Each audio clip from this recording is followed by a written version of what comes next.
Alors que la paix soit avec vous, que le Seigneur vous bénisse richement.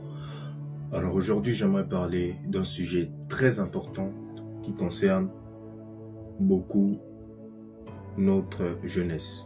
Vous savez, aujourd'hui, nous sommes dans une génération qui normalise le péché. Le péché est devenu quelque chose de normal. Récemment, je parlais avec des jeunes et je leur parlais sur la fornication ou toutes sortes de choses.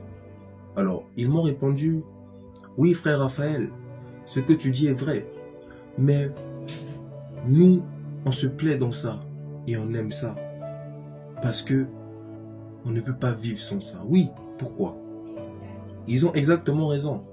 Parce que l'homme naturel à l'état d'homme animal ne peut pas vivre sans commettre les œuvres du péché. Pourquoi? Parce qu'il a le principe du péché déjà en lui. Mais quand viendra la délivrance? La délivrance viendra lorsque la personne décidera de son plein gré de revoir sa vie et de se mirer devant la parole de Dieu et de vouloir un changement dans sa vie totale. Voilà pourquoi mon frère, ma soeur, j'aimerais te dire, toi qui es dans cette vie de fornication, dans cette vie d'impudicité, que le Seigneur t'en délivre. Et surtout, le Père Céleste, qui est le Père éternel, mon frère, ma soeur, se souvienne de toi. Moi, quand je vois ces gens, je ne les condamne pas. Pourquoi? Parce que j'ai compris que la seule chose qui peut les gagner, c'est l'amour de Dieu.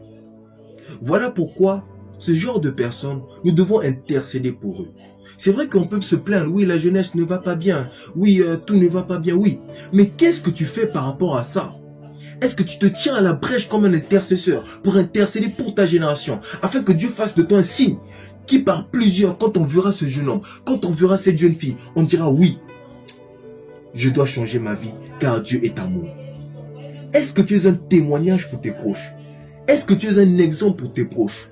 Est-ce que ta famille, quand ils se voient en toi, est-ce qu'ils sont véritablement sincères quand ils parlent de ta relation avec Dieu en tant qu'homme de Dieu? Voilà pourquoi mon frère, ma soeur, j'aimerais te dire ici, revois tes voies. Ne te contente pas juste d'aller à l'église, non. Parce que je te dis, il y a des niveaux de bénédiction, des niveaux de grâce pour les débloquer, pour les ouvrir.